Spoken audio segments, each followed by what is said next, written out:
My mother died of a sudden heart attack at 58, and I thought I knew everything about her. She was Donna Clarke, an executive assistant who lived quietly in a small house, reading novels every evening and asking about my life over Sunday dinners. Then came the will reading, and the lawyer handed me a sealed envelope containing an old photograph and an old key. "Before you can access your inheritance," the will stated, "you must find the man in this photograph and give him this key." The man was a stranger, and I had no idea I was about to discover my mother had lived an entire secret life I never knew existed. Before we dive in, have you ever discovered something surprising about a parent or loved one after they were gone? Drop your answer in the comments below. And if you love stories about hidden identities, unexpected legacies, and the complexity of the people we think we know, please subscribe so you don't miss our next one. Now, let me take you back to the day I learned my mother wasn't who I thought she was. My mother died on a Tuesday in October. Donna Clarke was 58 years old, and she'd been complaining of heartburn for a few days. Nothing that seemed serious, nothing that made either of us worry. She'd gone to bed early that Monday night, and when I called her Tuesday morning for our usual check-in, she didn't answer. I'd driven to her house, a small, tidy bungalow where she'd lived alone since I'd moved out at 22. I'd found her in her bed, looking peaceful, already gone. The paramedics told me it had been a massive heart attack, probably in her sleep. She hadn't suffered. That was supposed to be a comfort, but it wasn't. She was 58. She should have had decades left. And now she was just gone. So at 31 years old, I became an orphan. My father had left when I was 2. I had no memories of him, no relationship, just a name on a birth certificate, and some child support payments. That had stopped when I turned 18. It had always been just my mom and me, and now it was just me. The funeral was small. My mother had been a private person with few close friends. Her co-workers from the law firm where she'd worked as an executive assistant for 25 years came. A few neighbors, my girlfriend Melanie. That was it. Everyone said the same things. She was so kind, so quiet. She kept to herself, but she was always pleasant. It was a eulogy of pleasantness, of a woman who'd lived quietly and left no particular mark on the world beyond being a good employee and a loving mother. I'd thought I knew everything about my mother. She'd worked the same job my entire life. She'd lived in the same modest house. She'd spent her evenings reading, always reading, her house filled with books, her Kindle constantly loaded with new novels.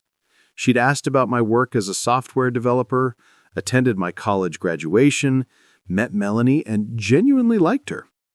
She'd been steady, reliable, unremarkable in the way that good, quiet people often are. A week after the funeral, I met with her lawyer to handle the estate. I expected it to be straightforward. She had the house, probably some savings, maybe a small life insurance policy. Nothing complicated. Robert Park, her lawyer, was a man in his 60s who had handled her will and basic legal matters for years. He greeted me with professional sympathy and pulled out a folder. "Your mother's estate is relatively simple in structure, but there's an unusual condition attached to the primary inheritance." "What kind of condition?" He pulled out a sealed envelope, thick, cream-colored paper, with my name written in my mother's neat handwriting. She left specific instructions. "I'm to give you this envelope.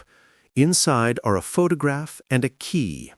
You're to find the man in the photograph and deliver the key to him. Only after you've completed this task can the full inheritance be distributed." I stared at him. That's bizarre. Why would she do that? I don't know. She set this up 5 years ago and updated it annually to ensure the instructions remained current.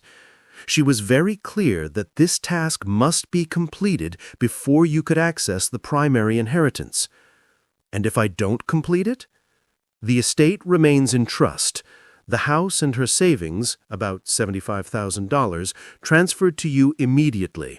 But there's a secondary account and some additional assets that can only be accessed after the task is complete. What kind of assets? I don't know. She didn't disclose that to me. The instructions simply say that once you've delivered the key, I'm to provide you with documents held in a sealed safe deposit box. This was insane. My practical, straightforward mother had created some kind of treasure hunt from beyond the grave? Park handed me the envelope. I'm sorry for your loss, Henry. And I'm sorry this is more complicated than it should be, but your mother was very specific about these instructions. I took the envelope home and opened it with shaking hands. Inside were 2 items: an old key, ornate and old-fashioned, attached to a simple chain, and a photograph. The photo was old, probably from the 1990s based on the quality and the faded colors. It showed my mother, maybe in her mid-30s, younger than I'd ever really known her, since my earliest clear memories were from when I was about 5. She was standing in front of what looked like an antique shop, smiling genuinely, her arm around a man I'd never seen before. The man appeared to be about the same age as my mother, maybe late 30s in the photo. He was tall, thin, with dark hair and glasses, wearing a cardigan that gave him a slightly professorial look. He was smiling too, and there was an ease between them in the photo, the body language of people who were comfortable with each other, familiar. Behind them, partially visible in the shop window, was a sign. I could make out fragments of letters: STRICORNCLOC. Who was this man? Why had my mother never mentioned him, and why was I supposed to find him 20-some years later and give him a key? I called Melanie, who came over immediately. Together, we examined the photo under better light, trying to extract any information we could. "The sign," Melanie said, pointing. "Can you make out what it says?" I looked closer. "It looks like STRICORNCLOC. Maybe Capricorn Clock something?" Melanie pulled out her phone and started searching. "Capricorn Clock Repair," she said after a moment. "There's a shop by that name in Seattle. It's been there for over 40 years. Seattle was about 2 hours from home, close enough for my mother to have visited, though I had no memory of her ever going there during my childhood. "The owner is listed as Stephen Foster," Melanie continued, reading from the shop's minimal website. "No photos, no biography, just an address and phone number. Stephen Foster." The name meant nothing to me. I'd never heard my mother mention anyone by that name. "You should call," Melanie suggested. I tried. The phone rang 6 times before going to a generic voicemail. I left a message. "My name is Henry Clarke. I'm trying to reach Stephen Foster regarding Donna Clarke. Please call me back." He didn't call back that day or the next. After 3 days of waiting, I decided to just drive to Seattle. I had the photograph, I had the key, and I had nothing but questions. The address led me to an older part of Seattle, a neighborhood of small shops and aging buildings that had somehow avoided gentrification. Capricorn Clock Repair was squeezed between a used bookstore and a shop that sold vintage vinyl records. The shop window was cluttered with antique clocks, grandfather clocks, mantel clocks, cuckoo clocks, pocket watches. A hand-lettered sign in the window said, "Repairs by appointment only." I tried the door. It was locked. I knocked, waited, knocked again. Finally, a voice from inside. "We're closed." "Mr. Foster, I need to talk to you about Donna Clarke." A long silence. Then the sound of locks turning. The door opened a crack, and a man peered out, late 50s, thin, with gray hair and glasses. The same man from the photograph, just 25 years older. Donna Clarke, he repeated, his voice careful. What about her? She was my mother. She died 2 weeks ago. The man's face went white. He gripped the doorframe, his knees seeming to buckle. Donna is dead? Yes, I'm sorry. I know you were friends. I have a photograph of you together. She left instructions in her will. I'm supposed to give you something. Stephen Foster opened the door fully, his eyes devastated. Come in. The interior of the shop was overwhelming. Clocks everywhere, covering every wall, filling every surface. The ticking was almost deafening. Hundreds of mechanisms marking time and slightly different rhythms. The shop smelled of oil and old wood and time itself. Stephen led me to a small back room that served as an office, clearing papers from a chair so I could sit. He sank into the chair behind the desk, looking at me with an expression of profound grief. I should have visited her, he said, more to himself than to me. I should have checked on her, but she was so insistent about the distance, about keeping things separate. Mr. Foster, I don't understand. How did you know my mother? He looked at me with something like surprise. She never told you about me? No, I'd never heard your name until I found your shop. This photograph is the only evidence I have that you even knew each other. I pulled out the photo and placed it on the desk. Stephen picked it up, his hands shaking. This was taken 26 years ago. We'd just celebrated her first novel being published. She was so happy that day. Novel? My mother wasn't a writer. She was an executive assistant. Stephen looked at me with an expression I couldn't read. Henry, your mother was one of the most talented writers of her generation. She just never let anyone know it. I stared at him. What are you talking about? Did she send you here with something? She always said if anything happened to her, there would be a key. Wordlessly, I pulled out the old key and handed it to him. Stephen took it, stood up, and walked back into the main shop. I followed, watching as he approached a massive grandfather clock in the corner, easily 8 feet tall, made of dark wood with intricate carvings, clearly an antique worth far more than anything else in the cluttered shop. He inserted the key into a small lock at the base of the clock that I hadn't even noticed. The lock turned, and a hidden panel swung open, revealing a compartment I never would have known existed. Inside was a leather portfolio, thick with papers, and several other items I couldn't make out from where I stood. Stephen pulled out the portfolio and handed it to me with reverent care. Your mother was M. Hicks. The M. Hicks. And this is her legacy. I opened the portfolio with shaking hands. Inside were manuscripts, printed pages, contracts, letters, and on top a sealed envelope with my name in my mother's handwriting. M. Hicks? I repeated, the name triggering something in my memory. The novelist? The one who wrote The Distance Between Stars and Quiet Revolutions? And 10 others, Stephen confirmed. 12 books over 26 years, all bestsellers, all critically acclaimed, all written by your mother. I sat down heavily on the floor of the clock shop, the portfolio in my lap, my mind unable to process what I was hearing. M. Hicks was famous. Not blockbuster famous, but literary famous. The kind of author who won awards, who was taught in university classes, who was interviewed by NPR and had essays written about the profound themes in their work. And that author was my mother?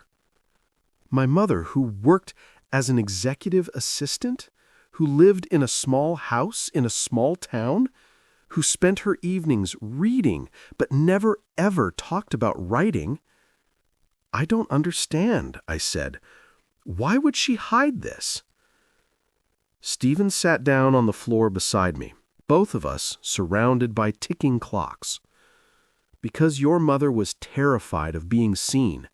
She had severe social anxiety.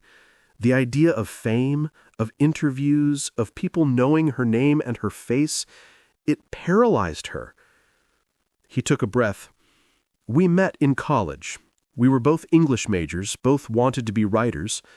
After graduation, I opened this shop because I needed reliable income. Writing wasn't paying the bills. Donna got her job as an assistant, but she never stopped writing. When was her first book published? 1999. You were 5 years old. She used a pseudonym and insisted on complete anonymity. No author photos, no interviews, no book tours. Her publisher agreed because the books were so good they'd sell themselves. And they did. Stephen pulled out more papers from the portfolio.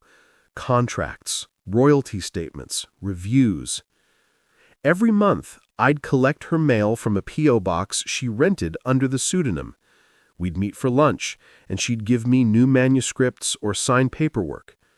I helped her navigate the business side of publishing while maintaining her anonymity. Why didn't she tell me? She wanted to. She almost did, many times. But year after year, the secret got bigger and harder to confess. She worried you'd feel betrayed. She worried that if you knew, others might find out.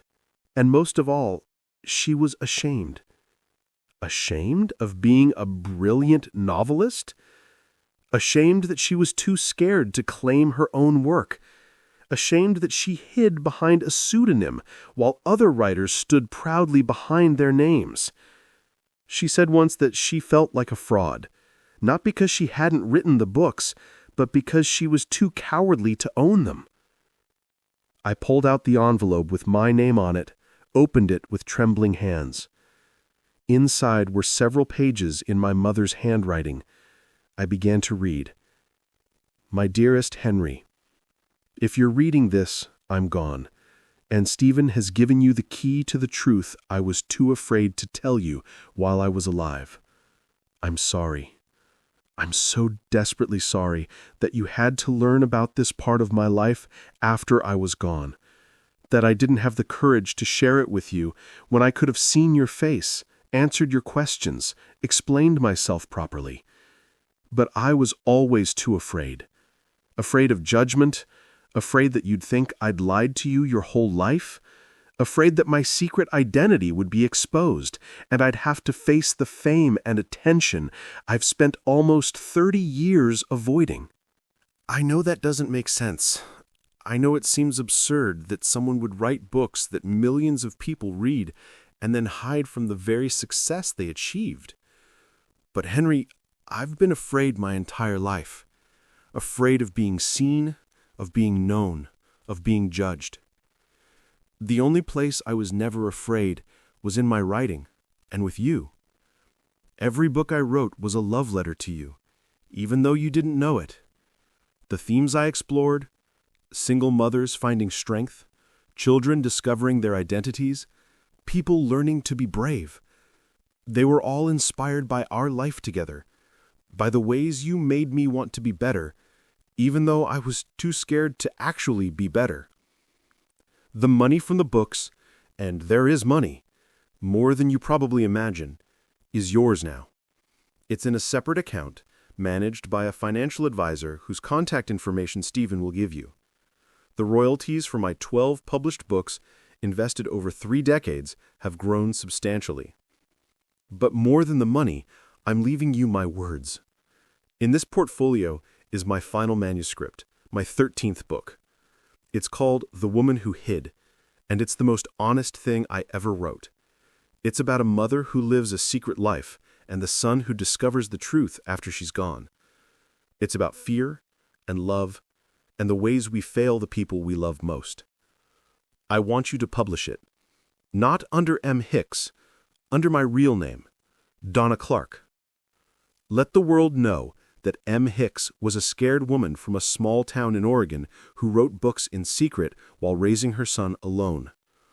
Let them know that the distance between who we are and who we pretend to be can be enormous, and that sometimes the people closest to us are the ones we hide from most. I'm sorry I was too afraid to live openly. I'm sorry I chose secrecy over honesty with you. I'm sorry for all the ways my fear limited both our lives. But Henry, I need you to know, being your mother was the only thing I was never afraid of. That was the one role where I never felt like I was pretending. Every other part of my life was performed from behind a pseudonym or a professional mask, but with you, I was always just Mom, and that was always enough. I love you. I'm proud of you. And I'm sorry I wasn't brave enough to show you all of who I was. Mom. I was crying by the time I finished. Stephen was crying too. We sat there on the floor of the clock shop, surrounded by ticking timepieces, mourning a woman who'd lived 2 lives and been too afraid to let them intersect. She wrote 12 books, I said finally. I can read them. I can get to know her through them. They're beautiful, Stephen. Every single one. Your mother had a gift for capturing what make us human. Over the next several months, I read everything. All 12 published novels, recognizing my mother's voice in every sentence, even though I'd never known she was the one writing them. The final manuscript, The Woman Who Hid, which was so clearly autobiographical it hurt to read. And the business documents, the contracts, the royalty statements showing that M. Hicks had earned substantial money, invested wisely over decades, now totaling over $4 million. My mother had been rich. She'd been successful. She'd been famous, in a way. And she lived in a small house, working a job she didn't need, hiding it all from everyone, including me. Melanie helped me process. She wasn't trying to hurt you, she said one evening as we sat in my mother's house, surrounded by her books. She was just scared. Some people are scared of failure. Your mom was scared of success. I wish she'd told me. I wish I'd known her fully. But you did know her. The important parts. She was your mom. She loved you. She supported you. The writing was her private world, but you were her public one. Maybe she needed both. Stephen became an unexpected presence in my life. We met regularly, and he shared stories about my mother I'd never heard. Her humor, her perfectionism, her joy when a particularly difficult sentence finally worked. She talked about you constantly, Stephen told me. Every lunch, every meeting. She'd tell me about your achievements, your girlfriend, your life. You were her favorite topic. Did she ever say why she didn't tell me? She said once that she'd created this wall between her 2 lives, and the longer it stood, the harder it was to tear down. She worried that if she told you, everything would collapse, the anonymity, the careful separation. She convinced herself she was protecting you from the chaos of her secret life. But really, I think she was protecting herself from having to be brave. 6 months after my mother's death, I published her final manuscript under her real name. Not M. Hicks, Donna Clarke. And I included a foreword explaining who she was, why she'd hidden, and what her work meant. The publishing industry was stunned. M. Hicks, reclusive, anonymous, mysterious, was revealed to be an executive assistant from Oregon who'd written 12 acclaimed novels while working full-time and raising a son alone. The book became a bestseller immediately, not just because of the reveal, but because it was genuinely brilliant. My mother's best work, the most honest exploration of fear and identity she'd ever written. I did interviews, something my mother never would have done. I talked about her, about the double life she'd led, about what it meant to discover your parent had hidden entire worlds from you. "Are you angry?" a journalist asked me during one interview. I thought about it. I was at first. Angry she didn't trust me with the truth. But now I understand. She wasn't hiding from me. She was hiding from herself, from the idea of being seen, being known. And in a way, her secrecy was its own kind of love letter. She protected her private writing world so fiercely because that's where she processed everything she couldn't say out loud, including how much she loved me. The book launch for The Woman Who Hid was held in Seattle at a bookstore near Stephen's shop. Melanie was there, and Stephen, and a room full of people who'd loved M. Hicks's work and were eager to finally put a real name and story to the pseudonym. I spoke about my mother for 20 minutes, not as the famous novelist, but as the woman who'd raised me, who'd made me breakfast and helped with homework and asked about my day, who lived a secret life but never let that secret diminish her presence in mine. My mother was M. Hicks, but more importantly, she was Donna Clarke. She wasn't perfect. Her secrecy hurt both of us in ways we can't undo, but she was real, and she was mine, and I'm proud to finally share her work with you under her real name. The inheritance, the $4 million in royalties and investments, allowed me to make changes in my own life. I quit my software job and opened a startup related to reading and writing books. Melanie and I got engaged, planning a beautiful wedding my mother would have loved. And I read. I read all 12 of my mother's novels over and over, getting to know her through her words in ways I'd never known her in life. I found myself in her characters, the sons struggling with identity, the children of single mothers learning to be independent. I found her fears in her themes, the terror of being truly seen, the ways we hide our authentic selves. 1 year after her death, I visited her grave with Stephen. We brought flowers and sat on the grass, talking to her the way we both wished we'd been able to while she was alive. She would be so proud of what you've done, Stephen said. Publishing her work under her real name, letting people know who she was. That took courage she never had. I'm doing what she asked, finishing her story the way she wanted but couldn't do herself. You're doing more than that. You're living openly in a way she never could. The eyes are on you now. You're brave for both of you. I looked at her headstone. We'd updated it after the revelation, adding her pseudonym, Donna Clarke, 1967-2025, loving mother and prestigious author, M. Hicks. I wish I'd known, I said.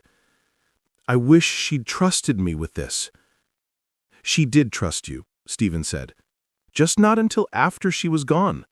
The key, the photograph, the manuscript, that was all trust. She trusted you to understand, to forgive, to share her secret with the world in the way she couldn't. She knew you'd be brave enough to claim her work when she was too scared to claim it herself. He was right. The inheritance wasn't just money or manuscripts. It was trust.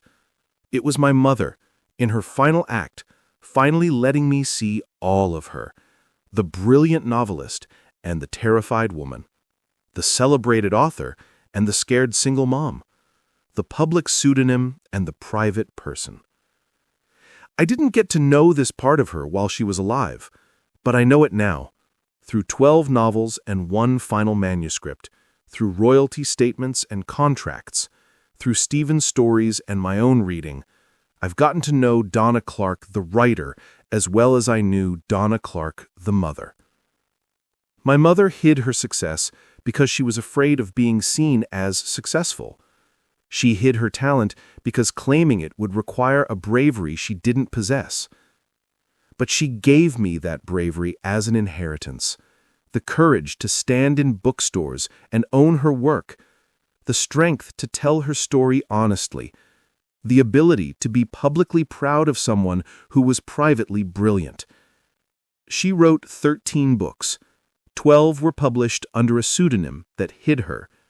The 13th was published under her real name and revealed everything. And now, when people read M. Hicks, they know who she really was. Donna Clarke, executive assistant by day, novelist by night. single mother who raised a son while writing masterpieces in secret. What would you do if you discovered a parent had an entire secret life? Share your thoughts in the comments below. If this story about hidden identities, unexpected legacies, and learning to understand the complexity of the people we love touched your heart, please hit that like button and subscribe for more meaningful stories every day. Don't forget to click the notification bell so you never miss our next compelling tale. Thanks for watching, and we'll see you in the next one.